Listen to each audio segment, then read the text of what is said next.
Daghan kog makastorya nga moingon, Zer, consistent man ko sa akong mga skincare products, magsige man kog pang nus-nus, nganong wala man jud ko'y nakita nga kausaban. Mao ni kasagaran akong tubag.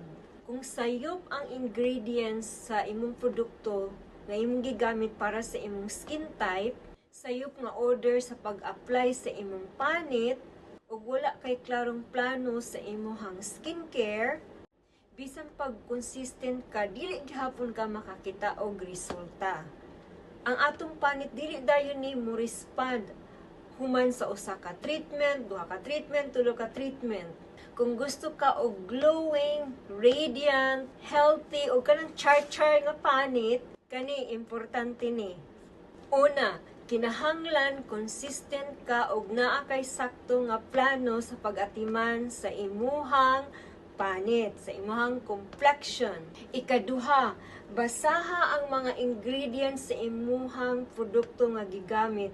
Siguruha nga angay siya sa imuhang skin type ug ang mga ingredients nga kinahanglan maoy mo enhance sa imuhang mga skin concerns. Tungod kay may gigamit sa imong amiga o mga imong nakit-an online nga mao sa di imong gamiton. So kinahanglan basahon ang ingredients. Ikatulo, importante ni, ang panit kinahanglan gyud na ay professional treatments. Bisag unsaon pa natugnos-nos sa atong panit ug bisan pag mga mahalon nga produkto ug walay professional treatment nga mag-exfoliate ug maglimpyo ug deeper nga makatangtang sa mga nakabara sa pores, ang mga produkto nga i-apply magpabilin ra nga naa sa igbaw, dili mo muhop ngadto sa panit.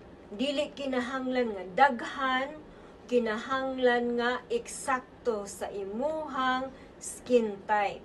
Ug doon na may mga pangutana mahitungod sa pag-atiman sa inyong mga panit, tuplo ka lang ang link sa caption ani nga video. Ug malipayon ko nga motubag sa inyong mga pangutana.